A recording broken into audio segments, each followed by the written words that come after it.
I'm going to start this video with something honest. Most men don't fear intimacy. They fear rejection. They fear that moment when they make a move and the woman pulls back, turns cold, or says something that instantly kills the vibe. But what if I told you something? There's a way to ask a woman for intimacy without sounding desperate, without pressure, and without facing rejection. A way that uses psychology, not manipulation, not force, but the understanding of how women emotionally decide when they're ready and who they want to be ready with. And that's exactly what you're about to learn.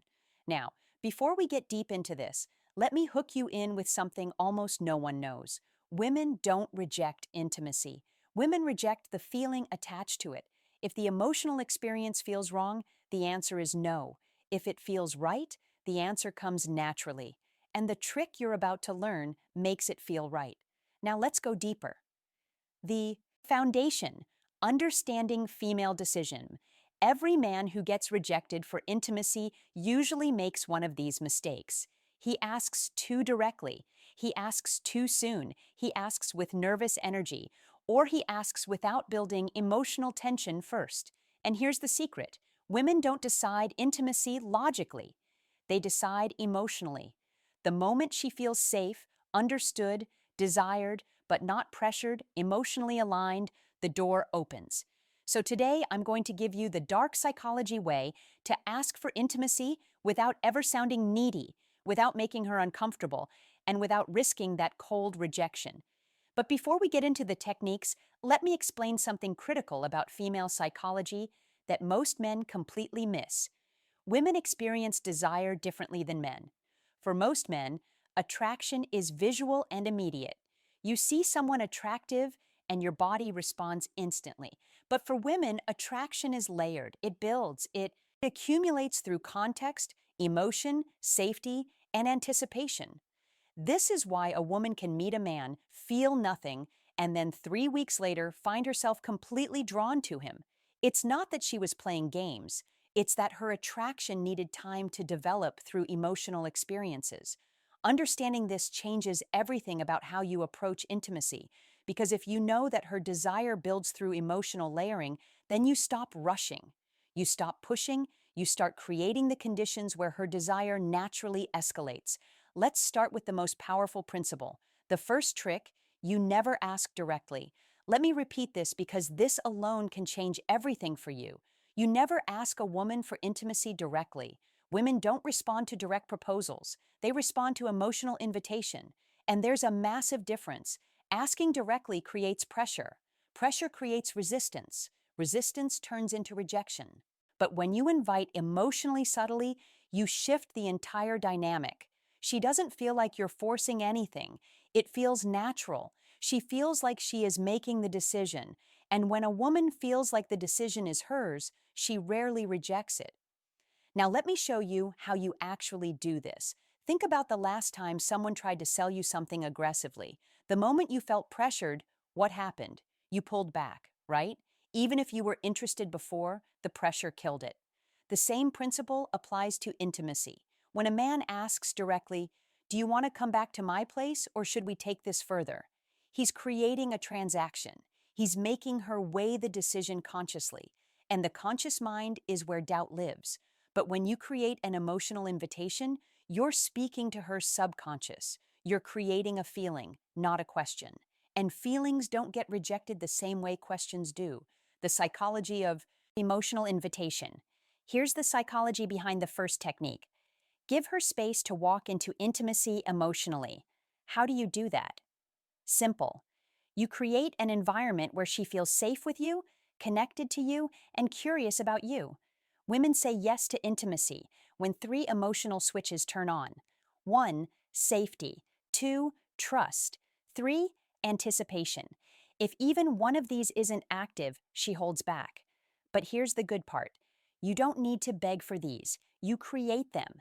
And the next thing I'm about to tell you activates all three. Listen closely.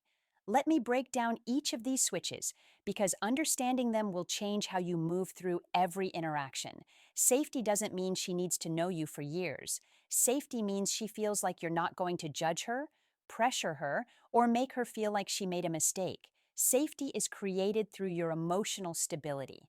When you're calm, grounded, and not reactive, she feels safe.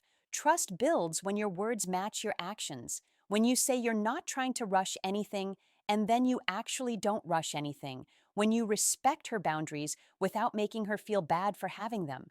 Trust is the foundation that allows vulnerability. Anticipation is the chemical magic. It's the buildup of tension that makes intimacy feel electric instead of mechanical. Anticipation is created through restraint, through suggestion, through the space between what is and what could be. Now, here's where it gets interesting. Most men focus entirely on creating attraction and completely ignore these three switches. They try to be impressive, funny, confident, all good things. But they forget that a woman needs to feel safe, trusting, and anticipating before any of that attraction converts into intimacy. The second trick, the soft withdrawal effect. This is one of the smoothest dark psychology methods ever. Here's how it works. Instead of leaning in towards intimacy, you gently lean out, not in a rude way, not in a cold way, just in a way that shows you're comfortable with connection, but not demanding it. This does two things. One, it removes pressure instantly. Two, it creates emotional space where she starts leaning in. Women feel safe with the man who doesn't rush intimacy, not because he doesn't want it, but because he respects energy. When she feels you're not trying to get something, she starts moving towards you on her own. And that is exactly when rejection disappears, because now it's her idea. Let me give you a concrete example of how this looks in real time. You're sitting close to a woman. There's chemistry. The conversation is flowing. Most men at this point would escalate physically, move closer, touch more, try to kiss her. But what happens? She often pulls back slightly, not because she's not interested, but because the escalation felt like pressure. Now imagine this instead. You're in that same moment, and instead of leaning in, you lean back slightly. You pause. You look away for a moment. You create just a tiny bit of space. What happens in her mind? Suddenly the pressure is gone. And in that absence of pressure, she becomes aware of her own desire. She thinks, wait, why did he pull back? Does he not want this? And without even realizing it, she starts leaning in. She initiates the touch. She closes the distance. This is the soft withdrawal effect in action. You're not rejecting her. You're not playing games. You're simply demonstrating that you're comfortable with the natural flow of energy, and that comfort makes her feel safe enough to pursue. But the next trick, this one builds anticipation, the strongest desire trigger in female psychology. The third trick, the implanted thought shift. This is subtle, psychological, and extremely effective. You don't ask for intimacy. You simply give her a thought that naturally leads her toward the idea. How? You use soft, emotionally suggestive statements like, I really like the way our energy feels together. You're surprisingly easy to be close to. You have this calmness that makes everything feel natural. None of these ask for anything. None of these push, but all of these plant a seed. Women respond to feelings, not instructions. When she feels something around you, intimacy becomes her curiosity, not your request. And that difference, it's everything. Here's what's happening psychologically when you use these statements. You're helping her become conscious of feelings she's already experiencing but hasn't put into words yet. When you say, I really like the way our energy feels together, you're not introducing a new idea. You're articulating something she's been sensing. And when you articulate her own feelings back to her, she thinks, yes, exactly. That's what I'm feeling too. This creates alignment, and alignment is magnetic. There's also a principle in psychology called priming. When you introduce certain words or concepts into a conversation, they become more accessible in the other person's mind. So, when you casually mention energy, closeness, connection, natural, these words start coloring how she interprets the moment. She's not being manipulated, she's being guided toward awareness of what's already present between you. And that awareness is what transforms a nice conversation into an intimate connection. Now, the next part is important, maybe the most important in this entire video, because men mess this up constantly. The fourth trick, you must let her feel safe in her feminine energy. Intimacy for women is tied to emotions, but specifically to feminine emotions. Softness, trust, warmth, vulnerability, Openness. A woman cannot enter feminine energy if a man stays nervous, tense, overly sexual, or overly aggressive. Your job is simple. You hold masculine calm, not forceful, not sexual, not needy, calm. When a woman feels this calmness in a man, something magical happens.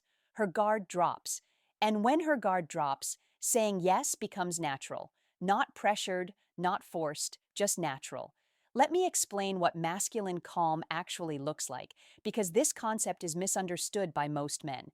Masculine calm isn't stoic silence. It's not being emotionless or detached. Masculine calm is the energy of a man who is present, comfortable in his body, and not anxious about outcomes. It's the difference between a man who's constantly checking for approval. Is this okay? Do you like this? Should I do more? And a man who's simply being allowing the moment to unfold naturally. Women are incredibly sensitive to energy. They can feel when a man is nervous, when he's trying too hard, when he's desperate for validation, and all of those energies push her into her masculine, into her thinking, analyzing, protecting mode. But when you maintain calm, when you're grounded and unhurried, she softens, she relaxes, she enters her feminine, which is where desire lives. This is also why women are attracted to men who seem experienced, not because experience itself is sexy, but because experienced men tend to be calm. They're not frantically trying to figure out what to do next. They're just flowing. But now, let's talk about the moment most men screw up, when they're about to ask. Here's the psychology that saves you from rejection. The fifth trick: never ask for a yes, ask for a feeling. If you ask for a yes, you risk a no.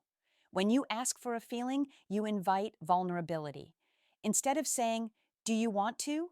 you say something like, "Does this feel too fast for you?" Or, "Do you feel comfortable here with me?" See the difference? Instead of pressuring her, you're giving her emotional control. And when you offer control, she feels safer. And when she feels safer, she chooses intimacy herself. This is the difference between rejection and connection.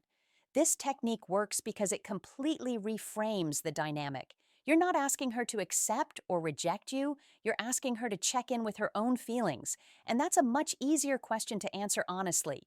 When you ask, "Do you want to come back to my place?" she has to consider, "What will he think if I say yes? What will he think if I say no? What does this mean? Am I ready? Is this too fast?" But when you ask, "Does this feel too fast for you?" she only has to consider one thing: how do I actually feel right now? And here's the beautiful part: if she says a little bit, "Yeah, you haven't been rejected, you've been given information," you can respond with, "That's totally fine. I'm not trying to rush anything. I'm really enjoying just being here with you." Now she feels heard, respected, and safe. And often within minutes, she'll be the one escalating because you've removed all pressure. But we're not done. The next trick is where the real dark psychology kicks in. The sixth trick: mirror her desire back to her. Here's what almost no man understands. A woman doesn't decide intimacy based on how much you want her. She decides intimacy based on how much she feels you want her, but without losing your composure, meaning too much desire equals pressure. Too little desire equals disinterest. Balanced desire equals attraction. So when she leans closer, touches you, laughs more, looks in your eyes, or gets softer around you, you simply mirror the energy. Not more, not less. This sends one subconscious message: we're on the same wavelength. This alignment is one of the strongest psychological signals for intimacy. Mirroring is a deeply hardwired social mechanism. From infancy, humans learn connection through mirroring. When a baby smiles and the parent smiles back, the baby learns, "I am seen, I am understood, I am safe." The same mechanism is active in adult intimacy. When a woman shows you vulnerability or desire, and you mirror it back, not overwhelm it, not ignore it, but match it, she feels understood at a primal level. This is also where most men fail. They either under-respond, making the woman feel foolish for showing interest, or they over-respond, making her feel like she opened a floodgate she can't control. The key is calibration. If she touches your arm, you touch hers. If she holds eye contact for 3 seconds, you hold it for 3 seconds. If she laughs and leans in, you laugh and lean in. This creates a dance. And in that dance, intimacy escalates naturally without anyone having to ask for it. Now, let's talk about the final step, the moment that closes the deal without ever sounding desperate. The final trick, make it the moment's idea, not your idea. Women love moments. Moments are emotional. Moments feel real. Moments feel natural, not forced. So instead of asking for intimacy, you simply acknowledge the moment. This feels really nice. It's crazy how comfortable this feels. You have a really gentle energy right now. When you highlight the moment, you're not asking for intimacy. You're letting the moment invite it. Women follow emotion, and emotion lives in the moment. This removes pressure, removes awkwardness, and removes rejection entirely. And that's how you do it. Here's why this final technique is so powerful. You're removing yourself as the agent. You're not the one wanting something. The moment itself is creating the desire. This is a subtle but crucial psychological shift. When you say, "Do you want to?" you're the one wanting. When you say, "This feels really nice," the feeling itself becomes the focal point. And women are much more comfortable following feelings than following requests. Feelings feel authentic. Requests feel transactional. By naming the moment, you're also creating a shared experience. It's not you wanting her, it's both of you experiencing something together. And that shared experience is the foundation of genuine intimacy. If you learned something new today, if this opened your eyes a little, if it made you look at women differently, then don't just leave. Hit that like button and subscribe to the channel for more dark psychology and real-world wisdom. And after you finish this video, don't forget to check out the other videos on this channel. There's a whole world of hidden psychology waiting for you, and trust me, it'll change the way you handle women forever. Thank you for watching. Stay sharp, stay aware, and I'll see you in the